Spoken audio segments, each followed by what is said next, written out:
The papers were already signed. The ink had been dry for 6 days. And there he was, standing at the head of my parents' dining room table, clinking his fork against a wineglass like he was about to give a toast at the Oscars. "I have an announcement," my brother said, grinning the way he always did when he knew he had a room's attention. "As of Monday, I'll be the new regional operations manager at Hartwell Distribution." My mother gasped. My father stood up and pulled him into a hug. My sister-in-law pressed her hand to her mouth like she might cry. I picked up my fork and kept eating. Hartwell Distribution had been a mid-sized logistics company out of Columbus, Ohio, family-owned for 3 generations, handling freight contracts across the Midwest. About 400 employees, solid infrastructure, some outdated systems that had been bleeding money quietly for years. The kind of company that could be exceptional with the right leadership and investment. I had known about Hartwell for almost 2 years. My brother had worked there for 8 months. I should back up. My name is not important to this story. What matters is what I built, and what it cost me, and what happened the night my brother stood at that dinner table like he had just conquered something. I'm 32. I run a supply chain consulting firm that I started in my late 20s after leaving a corporate job that was slowly turning me into someone I didn't recognize.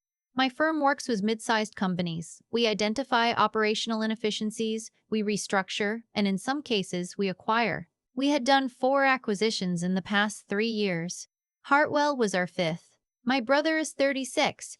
He has an MBA from a state school, a personality built for selling himself in rooms, and parents who have spent 30 years believing he walks slightly above the earth.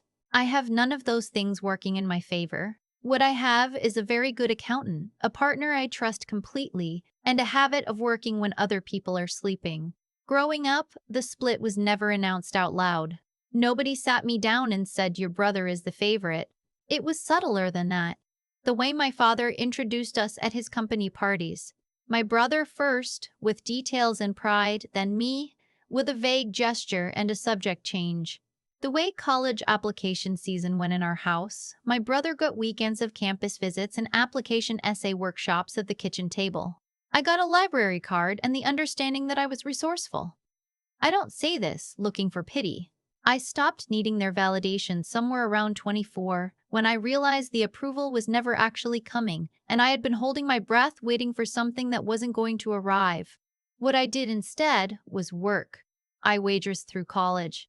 I took on freelance logistics consulting while I was still at my desk job. I drove for a rideshare app on Friday nights when my friends were at bars because I was saving to get the firm off the ground.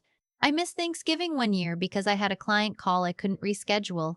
I missed my cousin's wedding because I was in negotiations that weekend. My parents interpreted all of this as evidence that I was struggling. My brother had a company car by 29. He had a big office and a title on his LinkedIn and a wife who posted pictures of their vacations in Scottsdale. These were the visible markers of success that my parents understood, so they assumed my brother had it and I didn't. I didn't correct them. The first time I heard about Hartwell was from a contact in Columbus who knew I was looking at Midwest freight. She sent me a summary, revenue trends, contract base, the ownership situation. The founding family was in the 3rd generation and none of the grandchildren wanted to take it over. They were quietly looking for a buyer who would preserve the company culture and not gut the workforce. I spent 4 months doing due diligence. I flew to Columbus twice. I met with the current ownership, walked the warehouse floors, reviewed their contracts and their debt structure and their systems.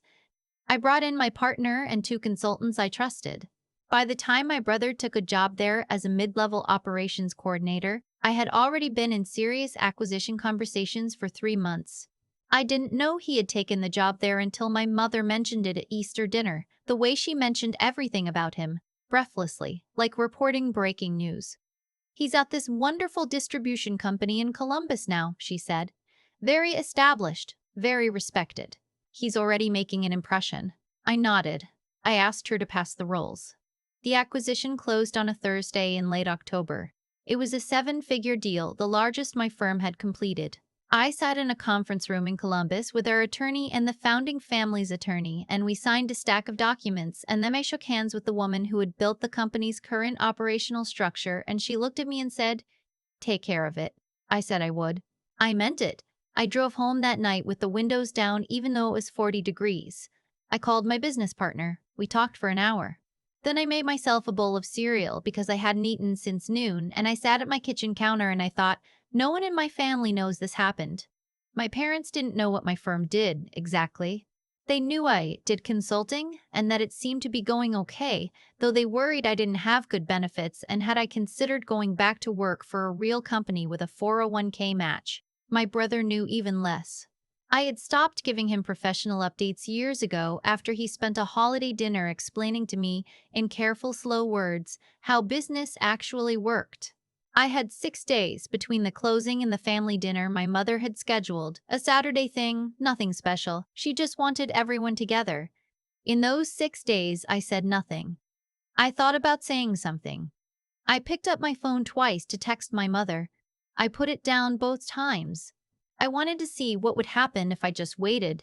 The dinner was pot roast and the good china, and my mother's attempt at a centerpiece involving gourds.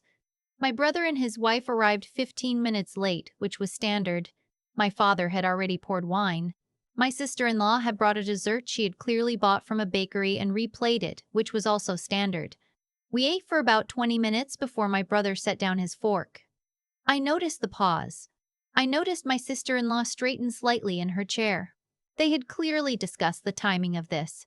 I have some news, he said. He was already smiling. Hartwell offered me a promotion. My mother said, oh, how wonderful. Regional operations manager, he said. I'll be overseeing 3 distribution hubs. I'll have a team of 47 people reporting to me. My father raised his glass. My brother looked at me when he said the next part. He didn't look at my mother or my father. He looked directly at me. It's a significant leadership role, a lot of responsibility. Not everyone can handle that kind of pressure, he smiled, but some of us are built for it. There was a pause. My mother was nodding. My father was saying something about how he always knew. My brother was still looking at me. I took a sip of my wine. Congratulations, I said. That's interesting. Something in his expression flickered. He had expected something different from me. Deflation, maybe. Or the particular kind of smile women give when they're trying to seem happy for someone. Interesting, he repeated, like he was trying to figure out if it was an insult. I said and reached for more bread. My mother started asking questions about the new role. My brother answered them with the enthusiasm of a man who had been waiting to talk about himself for most of the dinner. I ate my pot roast. I listened. Here's what he described. In the confident, expansive way he described things, he would be managing operations across 3 hubs. He would report to the VP of Operations. He would be getting a significant salary increase and a company vehicle stipend. His name would be on the door of a corner office on the 3rd floor of the Columbus headquarters. Every single piece of that was accurate. What was also accurate? The VP of Operations he would be reporting to was a woman named Christine, whom my partner and I had already met with twice and retained as part of the new leadership structure. The salary increase was real because we had approved a compensation restructuring across the management tier.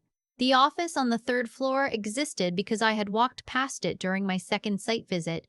I knew more about his new job than he did. I knew things about his new job that he wouldn't find out until Monday morning when the new ownership sent a company-wide communication. I sat at my parents' dining room table, and I ate my pot roast, and I let him talk. My mother turned to me somewhere around the 3rd glass of wine. "And you?" she said. "How is everything going with the consulting?" The pause before consulting had been there for years. It was a small sound that meant, we're not sure this is real work, but we're being polite about it. It's going well, I said. Still mostly small projects? Not exactly. My father had looked up. My brother's expression had settled into the comfortable arrangement he wore when my career came up. Vaguely interested the way you're vaguely interested in someone describing their commute. We just closed something in October, actually, I said. Oh? My mother said. An acquisition. Of what? My brother asked. He asked it the way people ask when they're not really expecting an interesting answer. I looked at him. Hartwell Distribution, I said. The table went quiet. Not the polite kind of quiet, the kind where everyone stops chewing. My brother stared at me. That's not possible, he said. It closed 6 days ago, I said. The announcement goes out Monday morning. He shook his head slowly, like he was trying to clear it. Hartwell isn't for sale. Hartwell was listed confidentially for about 14 months, I said. The founding family approached 3 potential buyers. We were the second. We closed at the end of October. I picked up my wine glass. I've been in due diligence since February. The silence stretched. My sister-in-law looked at my brother.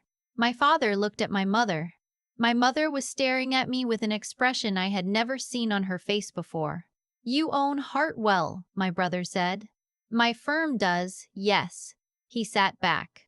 His jaw worked for a moment. "So you're my boss." "Not directly," I said. "You'll report to Christine, who reports to my partner.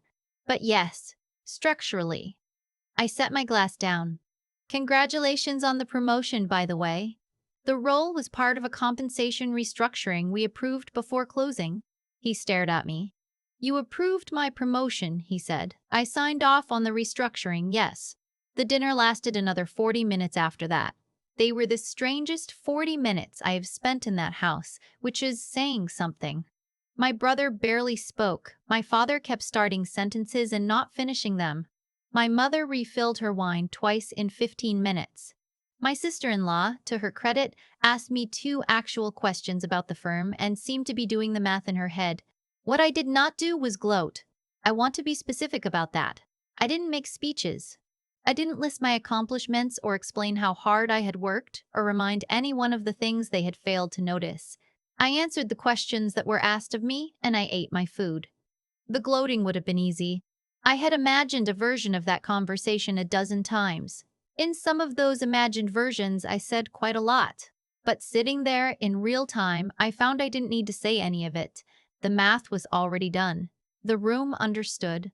The Monday announcement went to all 412 Hartwell employees. It was professional and warm, outlined the new ownership structure, emphasized our commitment to the workforce and the existing management team. Christine had been involved in drafting it. My partner signed it alongside me. My brother read it at his desk, I assume. He called me that afternoon. I let it go to voicemail. He left a message. His voice was careful, controlled. He said he would appreciate the opportunity to discuss the situation. He said he was committed to his role and hoped that family wouldn't complicate the professional environment. He said he understood if there was an adjustment period. It was a well-crafted message. I could tell he had rehearsed it. I called him back 2 days later. I told him the truth. I had no intention of interfering with his role. He had been promoted on merit, the restructuring was company-wide, and Christine was an excellent manager who would evaluate him on his actual performance. What happened from here was up to him. He asked if I had known he worked there when I started the acquisition. "No," I said. "I found out at Easter." A pause. "And you didn't say anything," he said. "Neither did you," I said. "You described the company to Mom as very established, very respected. You didn't ask me if I knew it. I figured we were both keeping our professional lives private." Another pause. "That's not the same thing," he said. "Maybe not," I said. "But it's what happened." My mother called me a week later. It was a longer conversation than we had had in years. She asked questions I wasn't used to her asking, about how the firm worked, how acquisitions functioned, what due diligence meant. She listened in a way she hadn't always listened. At the end, she said, "I didn't realize how much you were doing." I said, "I know." She said, "Why didn't you tell us?" I thought about the roles at Easter dinner. I thought about the pause before consulting. I thought about every holiday where my brother's career had been the main course and mine had been the thing no one ordered. "I tried a few times," I said. "It didn't really land." She was quiet for a moment. "I'm sorry for that," she said. It was the first time she had said anything like it. I didn't cry. I had spent a long time past the point of needing her to say it, so when it came, it landed differently than I thought it would. Not like relief. More like something settling into the right place after being slightly off for a very long time.